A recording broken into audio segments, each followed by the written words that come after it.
के 5वें अध्याय को 1 पद से लेकर 6 पद तक। और जब इस वचन पर हम मनन करते हैं तो आज हम देखेंगे कि जो डेंजरनेस ऑफ अनगॉडली रिचेजनेस, मतलब ऐसा धन जिसमें परमेश्वर की उपस्थिति नहीं होता है, उसका क्या खतरा हो सकता है, क्या नुकसान हो सकता है, उसके ऊपर हम लोग बात करेंगे। या यूं कहें कि धर्म बिना धन जो है वो बड़ा खतरनाक होता है। अगर हमारे धन के अंदर परमेश्वर की उपस्थिति नहीं है तो वो हमारे लिए बहुत ही खतरनाक होता है। और हम देखेंगे कि किस तरह से, कैसे हमारे संपत्ति में, हमारे धन में, हमारे पैसों में परमेश्वर की उपस्थिति हो सकता है, कैसे हमारा वो आशीष बना रहे हमारे धन पर, हमारे संपत्ति पर, कैसे वो आशीष बना रहे।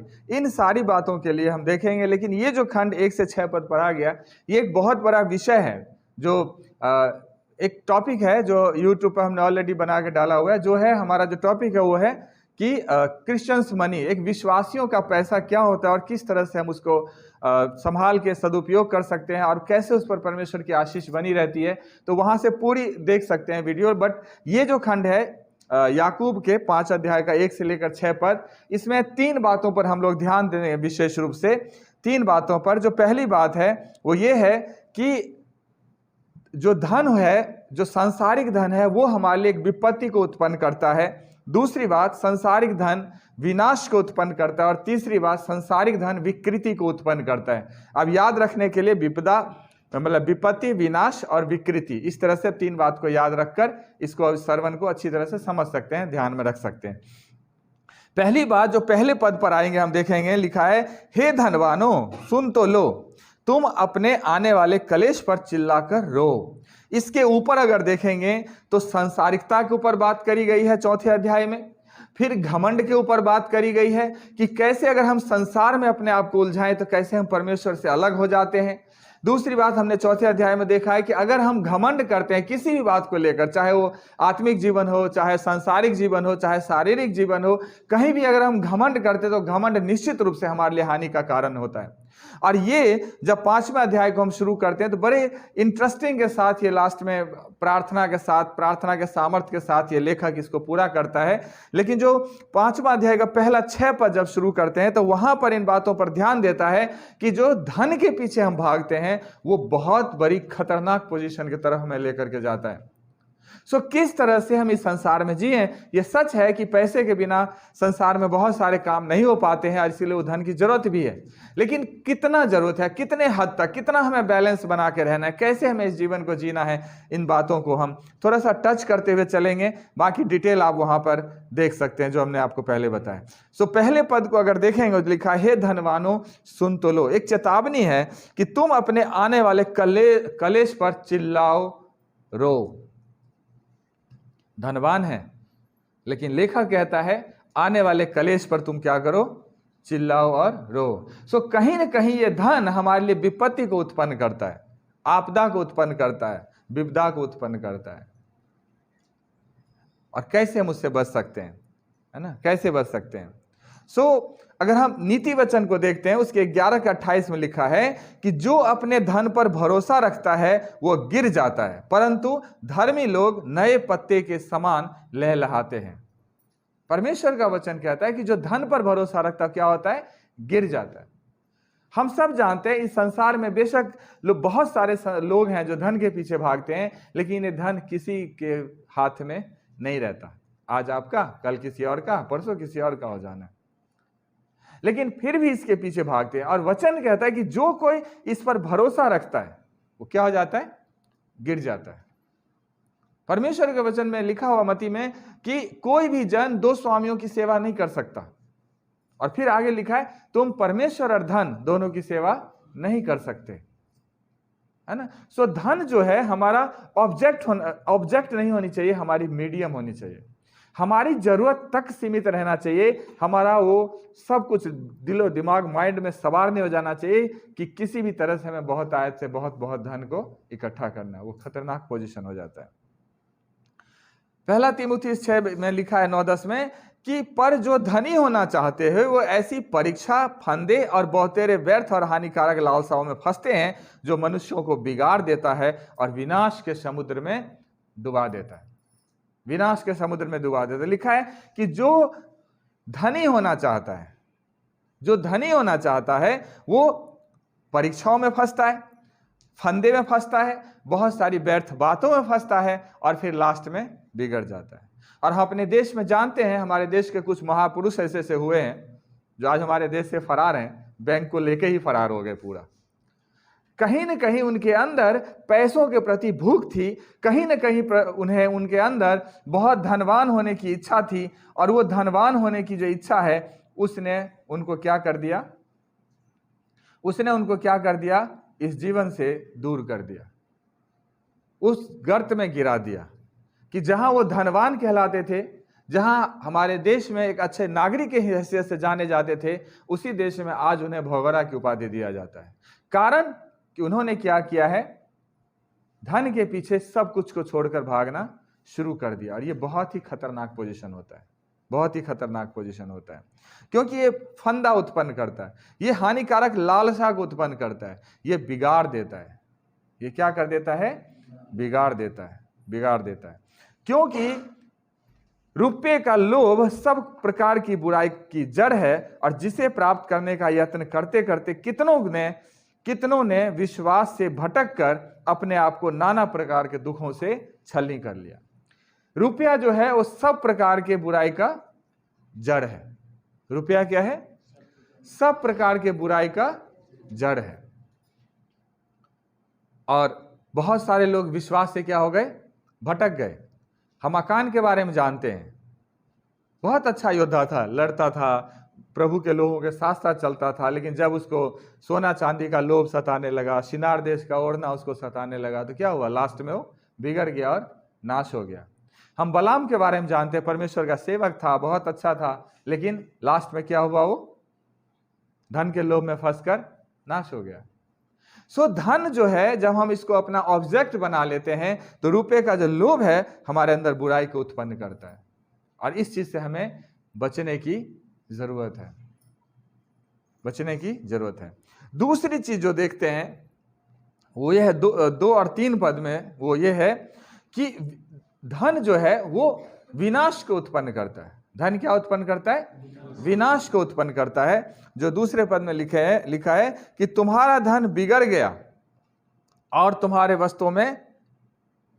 वस्त्रों को काई खा गई, तुम्हारे सोने चांदी को काई लग गई है, तुम्हारे वस्त्रों को कीड़े खा गए और तुम्हारे सोने चांदी में काई लग गई है, और वह काई तुम पर गवाही देगी और आग के समान तुम्हारा मांस खा जाएगी। तुमने अंतिम युग में धन बटोरा है। कब धन बटोरा है, अंतिम युग में धन बटोरा है। लेकिन धन का क्या सब बताया गया, तुम्हारा धन बिगड़ गया और वस्त्रों में क्या लग गया, कीड़ा लग गया, और सोने चांदी में क्या लग गई, काई लग गया।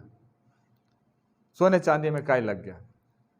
मेरे प्रिय, जब आपके पास पैसे हो जाएगा ज्यादा, तो जो भी आप फिल्मों में देखेंगे ना, हीरो को पहनते हुए, हीरोइन को पहनते हुए, वो ड्रेस चाहिए। दूसरे को देख लिया पहनते हुए, वो ड्रेस चाहिए। और एक समय आएगा इतने ड्रेसेस हो जाएंगे क्या भूल जाएंगे कि मुझे ये भी पहनना, ये भी पहनना, ये भी पहनना है। और लास्ट में वो ड्रेस क्या हो जाता है, रखे रखे कीड़ा खा जाता है, बेकार हो जाता है, बेकार हो जाता है। ये तो छोटा सा एग्जाम्पल दिया। अभी हमारे माननीय प्राइम मिनिस्टर जी ने नोटबंदी कर दिया था कुछ दिन पहले। लोगों के घर में जो दबे हुए रखे हुए थे रुपए, वो पैसे क्या हुआ, लोगों को घर से निकालना पड़ा। कहीं नालियों में बहता हुआ नजर आ रहे, कहीं जलाया गया, कहीं कुछ किया गया, कहीं कुछ किया गया। मैं अपने आंखों से नहीं देखा, लेकिन जैसा हमने न्यूज सुना, जैसे हमने सुना, वो बात बता रहा हूं। ये क्या है कि धन जो रखा हुआ था बिगड़ गया। काश अगर वो धन गरीबों में बांट दिया जाता, काश वो धन अगर गरीब की मदद के लिए बांटा जाता, काश वो धन हमारे देश की तरक्की के लिए दिया जाता, तो आज कुछ और होता। लेकिन ऐसा नहीं किया गया। धन इसी तरह से होता है जो नाश हो जाता है। सोने चांदी भी अगर ज्यादा रखेंगे उसमें भी काई लग जाता है, काई लग जाता है। और ये भी नहीं पता होता, जब पढ़ते हैं आगे आप देखेंगे तो वहां लिखा है कि लोग धन इकट्ठा करते हैं, लेकिन वो समझ में नहीं आता वो किसके लिए इकट्ठा करते हैं। क्योंकि खुद तो किसी दिन हार्ट अटैक आए, कोई परेशानी यार, खुद चल दिया, लेकिन वो धन वहीं का वहीं पड़ा रह जाता। जिसके लिए उन्होंने बेईमानी करी, चोरी करी, उल्टा सीधा काम किया, दिन रात मेहनत किया, चाहे ईमानदारी से चाहे बेईमानी से, जैसे भी किया, लेकिन लास्ट में उस धन का भोगने वाला कौन है? वो जमा करने वाले को ही पता नहीं होता है। ये बहुत ही खतरनाक पोजीशन होता है। लूका 12 में लिखा हुआ है 33-34 में, इसलिए धन को क्या करना चाहिए? अपनी संपत्ति बेचकर दान कर दो और अपने लिए ऐसे बटुए बनाओ जो पुराने नहीं होते, अर्थात स्वर्ग में ऐसा धन इकट्ठा करो जो घटता नहीं और जिसके निकट चोर नहीं जाता और कीड़ा नहीं लगता। हालेलुया। संसार में जो हम धन इकट्ठा करते हैं, या तो उस पर टैक्स लगेगी, इनकम टैक्स का छापा पड़ेगा, या नोटबंदी होगा, या कोई और रास्ता बनेगा और वो आपका धन नाश हो जाएगा, बचेगा नहीं। लेकिन जब हम परमेश्वर के राज्य के लिए धन इकट्ठा करते हैं तो वो धन कोई नहीं हमसे छीन सकता। उसमें कीड़े नहीं लगते, उसमें काई नहीं लगता, वो धन बिगड़ता नहीं है, बल्कि वो धन और भी बढ़ता बढ़ता और बढ़ता चला जाता है। इसलिए मेरे प्रिय, जो कुछ भी परमेश्वर ने हमें इस संसार में दिया है, जो भी धन हमें संसार में दिया है, जो भी संपत्ति संसार में हमें परमेश्वर ने दिया है, उस सब में परमेश्वर को होना जरूरी है। अब्राहम जो थोड़े से चीज लेकर के अपने घर से निकला, आगे इतना धनी हुआ कि राजा भी उससे डरने लगा कि कहीं आगे ना निकल जाए हमसे। कारण क्या था? उसकी जो भी प्रॉपर्टी थी, जो भी दौलत थी, सब परमेश्वर के सामने था। जो परमेश्वर का हक है वो परमेश्वर को दिया जाता है, और जो मनुष्यों का है वो मनुष्यों का है।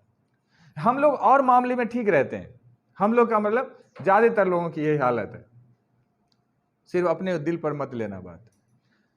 प्रार्थना की बात हो, हम भरे रात जगकर प्रार्थना करते हैं। चर्च आने की बात हो, हम आते हैं, रेगुलर आते हैं। सारे जितने रिचुअल्स हैं हम सब करते हैं, अच्छी तरह से करते हैं। लेकिन जब धन की बात आ जाती है तब हम बहुत सोचने लग जाते हैं, हमारी मुट्ठियां इतनी टाइट हो जाती है कि हम आरोप लगाने लग जाते हैं कि पास्टर पैसा मांगना शुरू कर दिया, और ऐसी बहुत सारी बातें। लेकिन मेरे प्रिय, ध्यान से सुन लीजिए, जब तक हम परमेश्वर को अपने धन में नहीं लाएंगे और वो धन परमेश्वर के काम में इस्तेमाल नहीं किया जाएगा, तब तक हमारा धन सुरक्षित नहीं बचा रहेगा। या तो चोर उसे ले जाएगा, या कीड़े उसे खा जाएंगे, या काय उसमें लग जाएगा। इसलिए जरूरत है कि जो हिस्सा परमेश्वर का बाइबल ने ठहराया है, हम आगे जिक्र करेंगे, वो परमेश्वर के पास पहुंचने चाहिए। क्योंकि जहां तुम्हारा धन है वहां तुम्हारा मन भी लगा रहेगा। जहां तुम्हारा धन है वहां तुम्हारा क्या होगा? मन भी लगा रहेगा। आपको पता है कि आपने धन कहां रखा हुआ है? आप कहीं भी रहेंगे, लेकिन ध्यान कहां रहेगा? वहीं पर। तो इसलिए धन हम स्वर्ग में इकट्ठा करें, ताकि हमारा मन कहां लगा रहे? स्वर्ग में। लूत के पत्नी के बारे में हम सब जानते हैं। परमेश्वर के दूत ने कहा, पीछे मुड़ के मत देखना, बहुत थोड़े टाइम है, तुम भागो यहां से, क्योंकि हम इस नगर को नाश करने पर है। लेकिन लूत की पत्नी पीछे मुड़ी, धन के पीछे या जो भी था, और क्या हो गई? नमक का खंभा बन गई। नमक का खंभा बन गई। बाइबल में यह लिखा है, लूत की पत्नी, लूत की पत्नी, लूत की पत्नी, कई बार लिखा है। क्या लूत के पत्नी का नाम लिखा है? नहीं लिखा है। इसका मतलब उसका जो स्वभाव था, उसका जो व्यवहार था, वो इस लायक नहीं था कि उसका नाम भी इसमें लिखा जाए। सांसारिकता में दबा हुआ, फंसा हुआ लूत की पत्नी, इतना बड़ा नाम हो सकता है? उसका छोटा सा कुछ नाम होता जो लेखक आराम से लिखने में भी उसको आसान होता, लेकिन बार बार उन्होंने क्या लिखा? लूत की पत्नी, लूत की पत्नी, लूत की पत्नी।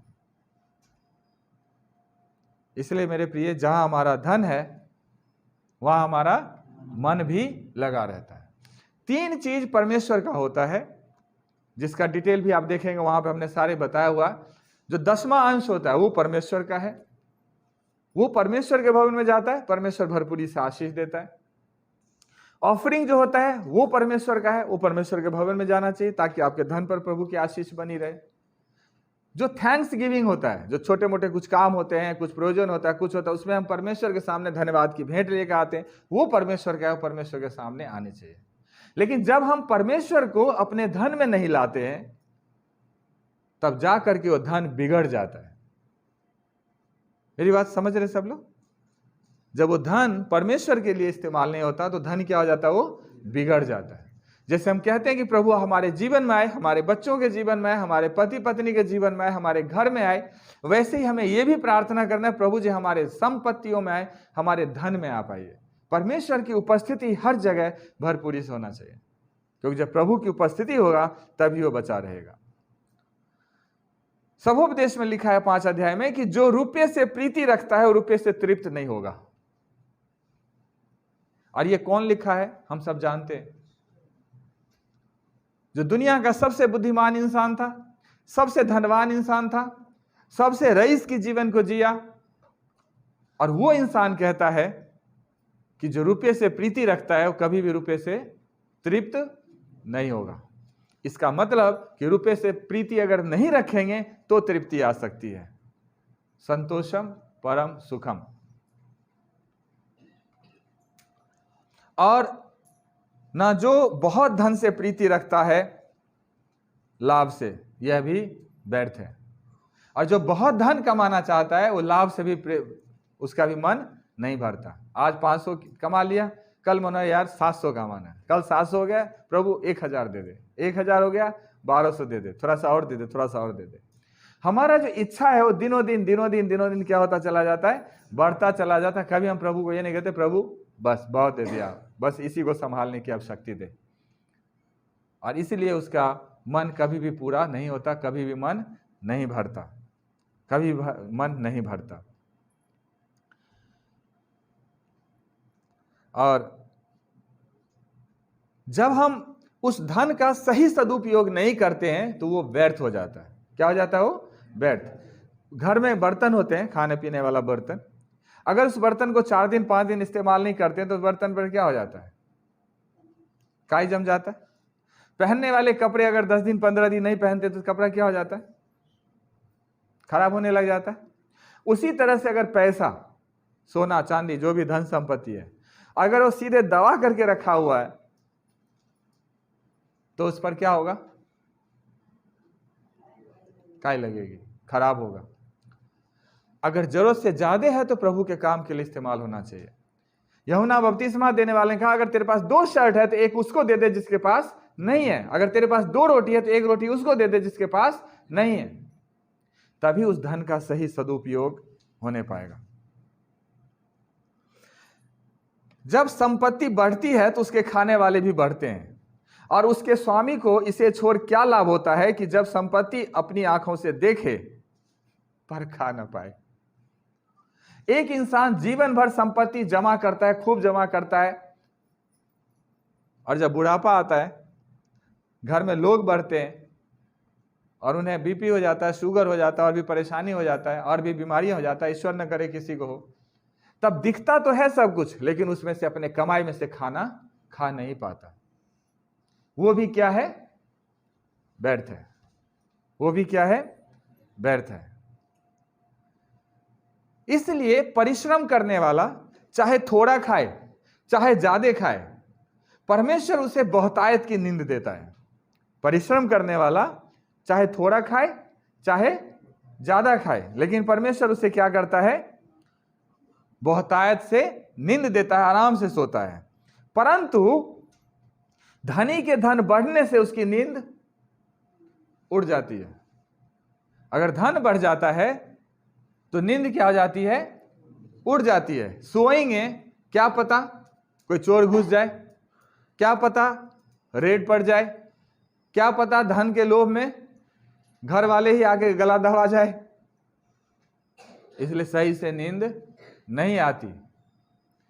इसलिए धन, वो जो संपत्ति है वो विनाश को उत्पन्न करता है। इसलिए इतना मत इकट्ठा कर लो कि उसमें जंग लगने लग जाए। परमेश्वर अगर ज्यादा देता है तो परमेश्वर के राज्य के लिए ज्यादा से ज्यादा क्या करना चाहिए, खर्च करना चाहिए, ताकि और आए और जाए। तालाब में अगर पानी रुक जाता है तो मेरे प्रिय हम सब जानते हैं वो पानी बदबू देने लग जाता है।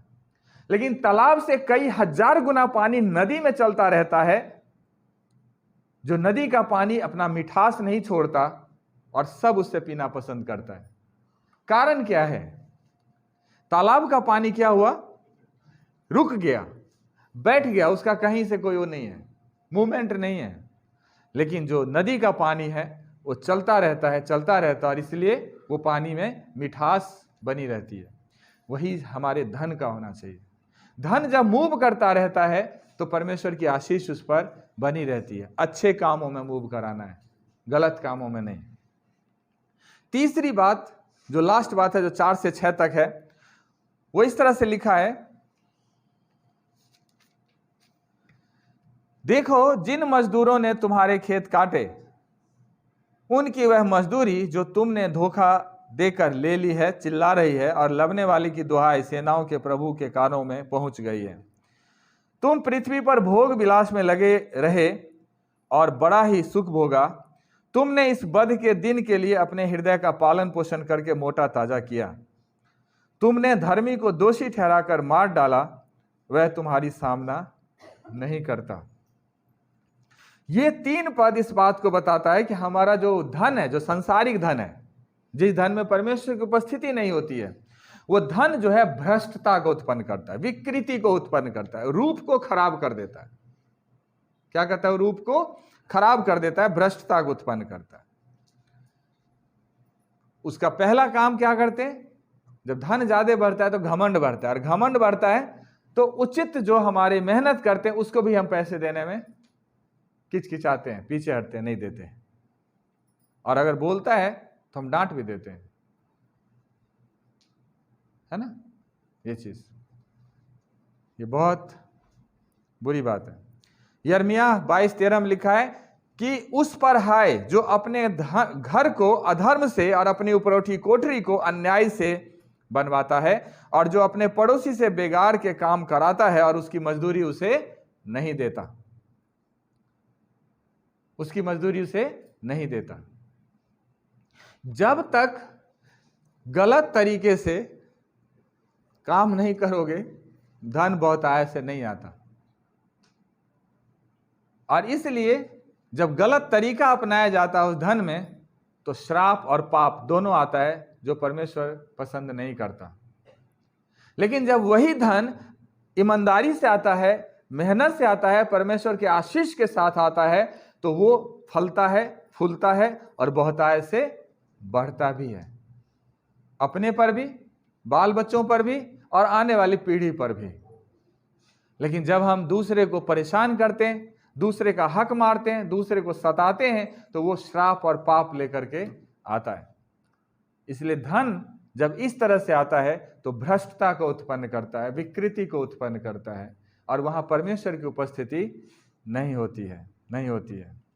परमेश्वर का वचन कहता है कि जो कोई मजदूर को दीन या जो कंगाल है, चाहे वो तेरे भाइयों में से हो, चाहे देश के फाटकों के भीतर रहने वाले परदेशियों में से, उन पर अंधेर ना करना।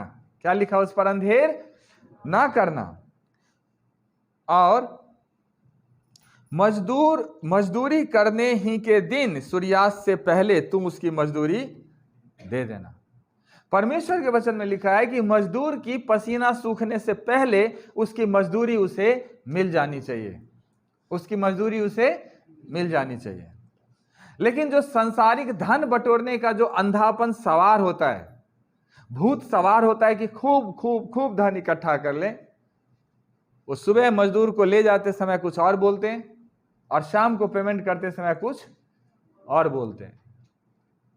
ये उचित नहीं है, क्योंकि जो इंसान आपके पास काम करता है भरे दिन, वो इसी लालसा से करता है कि शाम में हमें मजदूरी मिलेगी और हम अपने घर की जरूरतों को, चीज को हम क्या करेंगे?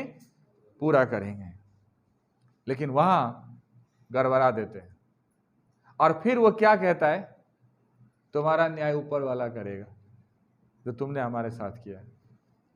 वो परमेश्वर वचन में लिखा है कि लबने वाली की दुहाई सेनाओं के प्रभु के कानों तक पहुंचाए, परमेश्वर तक पहुंचाए। ध्यान रखिए मेरे प्रिय, चाहे वो विश्वासी है, चाहे वो विश्वासी नहीं है, चाहे वो यीशु मसीह को मान रहे हैं, चाहे यीशु मसीह को नहीं मान रहे हैं, सच्चाई ये है, इस सृष्टि के हर एक इंसान, हर जीव जंतु, सब कुछ उसी परमेश्वर का रचा हुआ और बनाया हुआ है, और इसलिए उसकी नजर सब पर होती है, और सबका सही से न्याय करता है। इसलिए मजदूरों को उसकी मजदूरी समय से मिलनी चाहिए, उसकी पसीना सूखने से पहले उसे मिलनी चाहिए, ताकि खुशी के साथ अपने घर जाएं, खुशी के साथ अपने जरूरतों को पूरी करें और आपको भी आशीष देते हुए जाएं। इन बातों का हमें विशेष रूप से ध्यान रखना है। 5वें पद इस बात पर जोर देता है कि जब हमारा जीवन भोग विलास वाला जीवन होता है, विलासिता में एक लग्जरियस लाइफ को हम जीते हैं, तो वो भी बहुत खतरनाक होता है। और इस बात को जानने के लिए हम बहुत प्रचलित स्टोरी हम लोग जानते हैं, एक धनवान मनुष्य और लाजर के बारे में हम सब अच्छी तरह से जानते हैं। उस धनवान मनुष्य के बारे में लिखा है कि वो बैंजनी कपड़े और मलमल पहनता था और प्रतिदिन सुख विलास और धूमधाम के साथ रहता था, धूमधाम के साथ रहता था। और उसी के घर पर एक लाजर नाम का इंसान छोड़ दिया जाता था, जिसके घाव लगे थे शरीर में, कुत्ते भी उसके घाव को चाट जाते थे। उस धनवान मनुष्य के जूठन जो होता था, जो बाहर फेंक दिया जाता था हवेली के बाहर, उस जूठन को खाता था। लेकिन वो धनवान मनुष्य जो मलमल के वस्त्र पहनता था, बैंजनी वस्त्र पहनता था, भोग विलास से रहता था, कभी ये नहीं सोचा कि उस गरीब इंसान को भी एक प्लेट खाना दे दे या उसका इलाज करवा दे। धन संपत्ति की कमी तो नहीं थी। वो सेल्फ सेंटर्डनेस जो होता है बहुत खतरनाक होता है, बहुत खतरनाक होता है। इसीलिए यीशु ने कहा जो मांगता है उसे दो। बहुत खतरनाक होता है। सिर्फ मैं बहुत बुरी बात है। अगर आपके पास है तो आप मदद जरूर करिए। ये नहीं है तो 10 रोटी, लेकिन कहते हैं ये 10 ही है, तब बात नहीं बनेगी।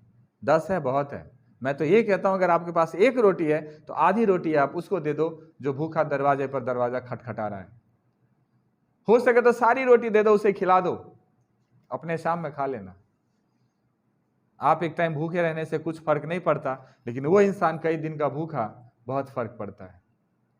और हम लोग अपनी संपत्ति को ऐसे पकड़ के बैठ जाते हैं कि उसमें जंग लग जाए, काई लग जाए, ठीक है, लेकिन हम उसमें से किसी गरीब को हिस्सा नहीं देंगे, किसी जरूरतमंद को हम उसमें से नहीं देंगे, और इसीलिए उसमें आशीष नहीं आती, श्राप आ जाता है।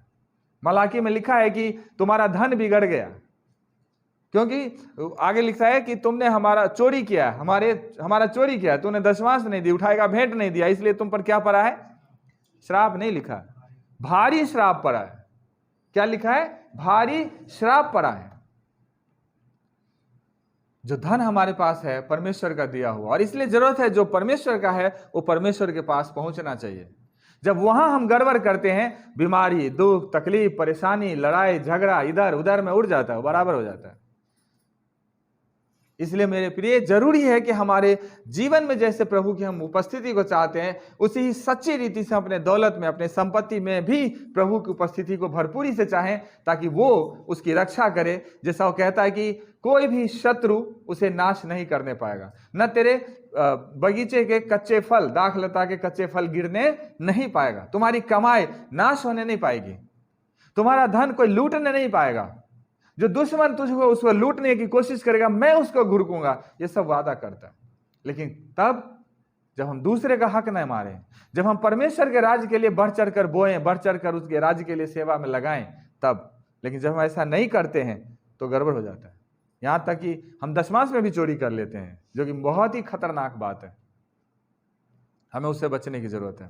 और ये धनवान मनुष्य ऐसे ही करता था, खुद ऐश मौज में रहता था, अच्छा खाता था, अच्छा पहनता था, लेकिन कभी भी अपने उस ड्योढ़ी पर पड़े हुए इंसान की खबर नहीं लिया। उसका घाव है, 100-200 रुपए खर्च करके इलाज करा दो। वो भूखा है, जूठन खाता है, अरे जब 100 लोगों के लिए प्लेट बन ही रहा है तो 1 प्लेट और सही, 10 लोगों के लिए खाना बन रहा है, 1 लोगों के लिए और सही। खोज कर लो कम से कम कि कौन है भैया, क्यों यहां छोड़ जाते हो, और छोड़ के जाते हो तो क्या इसकी मुसीबत है, क्या परेशानी है, उसका देखभाल करना। लेकिन नहीं, और रिजल्ट क्या हुआ? दोनों मरे। मरना तो सबको है। एक बड़े ही कमाल की बात है कि लाजर, जिसके शरीर में घाव था, जो बीमार था, जो गरीब था, जिसके घाव को भी कुत्ते चाट जाते थे, उसका नाम बाइबल में लिखा है, लेकिन उस धनवान मनुष्य का नाम बाइबल में नहीं लिखा है। मेरे प्रिय, मैं इस बात पर विशेष रूप से इसलिए जोर दे रहा हूं कि प्रकाशित वाक्य में लिखा है कि जिसके नाम जीवन के पुस्तक में नहीं लिखे हैं, वो कहां डाल दिया जाएगा? जरूरत है कि हर मामले में हम ऐसा काम करें कि हमारा नाम जो जीवन के पुस्तक में लिखा जाए, अगर नहीं लिखा हुआ है तो, और अगर लिखा हुआ है तो काटा ना जाए। काम हम ऐसा करें, क्योंकि यीशु ने यह भी कहा कि तुम्हारा नाम किसी भी रीति से काटा ना जाएगा। इसका मतलब काटा जा सकता है, काटा जा सकता है। उसको काई लगने से बचाएं, उसमें बीमारी लगने से बचाएं, वो जरूरी है। और दोनों मर गया। और मरने के बाद क्या हुआ? जो धनवान मनुष्य था, जो मलमल के वस्त्र पहनता था, है ना, रईसों की तरह रहता था, वो कहां गया? नीचे, वो आग के झील में। और वो लाजर, जिसके शरीर में घाव था, कुत्ते उसे चाट के जाते थे, जूठन खाता था, वो पहुंच गया अब्राहम के गोद में। और तब ये धनी मनुष्य उसको देख कर कहता, हे पिता अब्राहम, मुझ पर दया करके लाजर को भेज दे, ताकि वह अपनी उंगली का एक सिरा भिगो के मेरी जीभ को ठंडी करे, क्योंकि मैं इस ज्वाला में तड़प रहा हूं। इस ज्वाला में क्या कर रहा हूं? सो पहले पद को याद रखना, जो कहता, हे धनवानो सुन तो लो। यही है ना, सुन तो लो, तुम अपने आने वाले कलेश पर चिल्लाओ, रो, चिल्ला कर रो, आने वाले कलेश पर। ये मनुष्य बड़े शान शौकत ऐश में जीवन को जिया, लेकिन लास्ट में कहां तड़प रहा है? एक बूंद पानी चाहिए, उंगली में हाथ डुबा के एक बूंद पानी आएगा, उससे उस तरफ से बच जाए ना। लेकिन कहते हैं मरता डूबते को तिनका का सहारा, कुछ तो चाहिए। लेकिन अब्राहम ने कहा, पुत्र उस दिन को याद कर कि जब तू पृथ्वी पर था, हर भली वस्तु तू ले चुका है, और ये तेरे ही ड्योढ़ी पर उसकी वो हालत थी, लेकिन तुमने कभी भी इसकी सुधि नहीं ली। इसलिए आज ये आनंद भोग रहा है और तुम दुख भोग रहे हो, दुख भोग रहे हो। प्रकाशित वाक्य 18:7 में देखेंगे, वहां लिखा है कि जितनी उसने अपनी बड़ाई की और सुख विलास किया, उतनी उसको पीड़ा और शोक दो। न्याय के दिन की बात करी गई कि जितना ही वो सुख विलास के साथ जीवन जिया, जितना ही उसने डिंग मारा, जितना ही खुद को बड़ा किया इस पृथ्वी पर, उतना ही क्या दो उसे? पीड़ा दो और शोक दो। यह न्याय के दिन की बात करी गई। लिखा ना, कामों के अनुसार से सबको बदला दिया जाएगा। आपके हमारे काम कैसे हैं? क्या हम परमेश्वर में समर्पित जीवन को जी रहे हैं या संसार में समर्पित जीवन को जी रहे हैं? क्या हमारे जीवन में यीशु है जिससे हम उस अनुग्रह से बच सकें, या हमारे जीवन में धन है जिस पर हम घमंड करते हैं? इसलिए काम के अनुसार न्याय होगा, और वो बहुत ही खतरनाक होगा, खतरनाक होगा। और उतना ही नहीं करते, जो सबसे भयंकर बात करते हैं कि हम धर्मी को दोषी ठहरा डालते हैं। क्या लिखा है 6 पद में? कि तुमने धर्मी को दोषी ठहराकर मार डाला। यीशु मसीह एक धर्मी पुरुष थे। यीशु मसीह परमेश्वर के इकलौता पुत्र थे, जिन्होंने जीवन भर अच्छे काम किए, अंधों को आंखें दिया, लंगड़ों को चलाया, कोढ़ी को शुद्ध किया, और सब अच्छे अच्छे काम किया, और उद्धार के लिए रास्ता खोला, सब कुछ। और वहां पर एक बड़ी भीड़ है जो किसी के बहकाने पर, किसी के भरमाने पर वो क्या कह रहे हैं? मेरे लिए बरब्बा को छोड़ दो, लेकिन इसको क्रूस पर चढ़ा दो। उससे पहले उनके सिर पर कांटों का ताज रखा, गाल पर थप्पड़ मारा, दाढ़ी के बाल नोचे, कोड़े की मार खाया, सब कुछ। आज भी मेरे प्रिय परमेश्वर का वचन कहता है कि अगर तुम धर्म के साथ, भक्ति के साथ जीवन जियोगे तो संसार में सताए जाओगे। सताना अच्छा है, लेकिन अधर्मी के साथ जीवन जीना अच्छा नहीं है। सो 3 बात होती है। ये खतरनाक पोजीशन है। अगर हमारे धन में, हमारे संपत्ति में परमेश्वर की उपस्थिति नहीं होती है तो 3 बात होती है। पहली बात, वो धन संपत्ति जो हमारे पास है वो हमारे लिए विपदा का कारण ले आती है, आपत्ति विपत्ति का कारण बन जाता है। दूसरी बात, हमारे विनाश का कारण बन जाता है। और तीसरी बात, वो बिगड़ कर हमारे जीवन को भ्रष्टता की तरफ लेकर चला जाता है, विकृति को उत्पन्न करता है। इसलिए जरूरत है कि जो कुछ हमारे पास है सब में परमेश्वर की उपस्थिति हो, बाइबल के अनुसार हम जीवन को जिएं। अगर प्रभु के वचन में लिखा है कि जो है उसका अंश है वो उसको दो, जो मेन 3 है, चाहे दशमांश है, चाहे ऑफरिंग है, चाहे आपके थैंक्स गिविंग है। ये 3 मेन है तो और सब चीज, लेकिन ये 3 जो मेन है जो परमेश्वर का है, अब अगर हम इसमें चोरी करते हैं तो हम साफ तौर पर अपने लिए रास्ता खोल देते हैं शैतान के लिए, दुष्ट के लिए, जहां काय लगता है, बिगड़ जाता है और नुकसान लाता है, और फिर कमाए तो बहुत मिला कुछ नहीं। सो प्रभु आप सबको बहुत बहुत आशीष दे। मैं यही प्रार्थना करूंगा कि प्रभु ऐसी बुद्धि ज्ञान समझ दे, बचा कर रखे, ताकि हम इस विकृति से, इस विपत्ति से, इस विनाश